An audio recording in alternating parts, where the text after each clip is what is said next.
सदरील नान्नज येथे घडलेल्या घटनेचा निषेध करण्यासाठी जमलेलो आहोत। खरं तर आत्ताच आमच्या काकूंनी आणि महिलांनी सांगितलं 3 वर्षाच्या मुलीला सुद्धा सोडलं, 3 वर्ष 5 वर्ष, म्हणजे ह्या अशा हिजड्याच्या अवलादींना आम्ही नक्कीच सोडणार नाही। झालेली घटना, ज्यावेळेस घटना घडली आम्हाला वाटलं फक्त पोरापोराची भांडणं आहेत का काय। पोरांच्या भांडणं चालू झाल्यानंतर महिला घरचे सोडवले जाते, सोडवले गेल्या सुद्धा मारहाण झाली। सोडवल्यानंतर त्या महिला सगळ्या दवाखान्यात चालली होती गाडी, दवाखान्यात चाललेली गाडी अडवून मारहाण करण्यात आली। जामखेडमध्ये माझ्या मते ही पहिलीच घटना की घरच्यांवर बी महिलांवर बी अन्याय झालेला। तुमच्या दम आहे तर समक्ष येऊन लढा ना। आंध्रात तुम्ही हल्ले करता, गाडी अडवून हल्ले करता, ही कोणती प्रथा आहे? दलित समाजामध्ये, बहुजन समाजामध्ये 100 गट असू द्या, परंतु हल्ला झाल्यानंतर आम्ही सगळे एकत्र आहोत। या माध्यमातून मी पुढच्या हल्ले करायला इशारा देतो की जर हल्ले दहशतगिरीचं वातावरण जर बंद नाही केलं तर त्याचे गंभीर परिणाम भोगावे लागतील आणि प्रशासनाने या प्रकरणाची वेगळ्या पद्धतीने दखल घ्यावी, कारण हे साधं प्रकरण नाहीये। घरच्यांवर हल्ला होतो याचा अर्थ काहीतरी कट रचलेला आहे कुठेतरी। आज त्या पुरीला एक बाण करायला नाही जागेवर आणि वय तरी तिचे 3रीला पोरगी आहे। आज त्या बाईने काय करायचं आयुष्याचं पुढं? ह्यांची झाली मज्जा, 2रीला हातच नाही। दोन्ही बी बाया मारल्या त्यांनी, मध्ये काय जात नाही का माणूस? जायला पाहिजे। मग बायाला का मारता तुम्ही? बायावर हात टाकायला तुम्हाला हिंमत कसं काय झाली?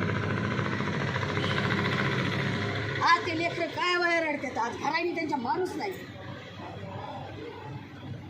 एवढ्या चांगले अहो ते बिचाऱ्या गरीब कधी बाहेर राहत नाही ग पुरी, आणि त्यांच्यावर एवढं मारलंय।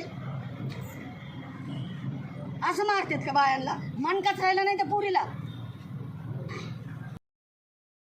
जो साळवे परिवारावर जो काय भ्याड हल्ला झाला, या भ्याड हल्ल्याच्या खरं तर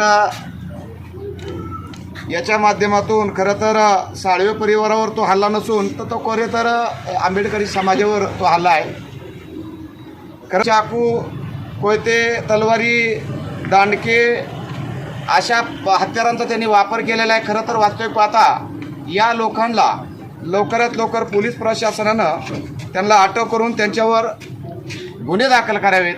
खरं तर असे जर प्रकार घडले तर खरोखरच हा जो समाज आहे हा समाज शांत बसणार नाही। साळवे कुटुंबावर जो गावगुंडांनी हल्ला केलेला आहे तो भ्याड असून आम्ही सर्व तालुक्यातील समाज बांधव त्यांचा निषेध करतो। काही आरोपी सापडलेले आहेत पण काही जे सापडलेले नाहीत त्यांना सुद्धा तात्काळ सापडावं। हे जे हल्लेखोर आहेत पहिलेच त्यांच्यावरती अनेक गुन्हे दाखल आहेत आणि ते एक वेगळ्या प्रकारे संघटित असून त्यांचा मोहरके आगळेवेगळे गुन्हे असतील आम्हाला माहीत नाही, पण येणाऱ्या काळामध्ये कोण असेल त्यांनी समाजासमोर आणि तालुक्यासमोर हे प्रशासनाने त्यांना समोर आणण्याची गरज आहे।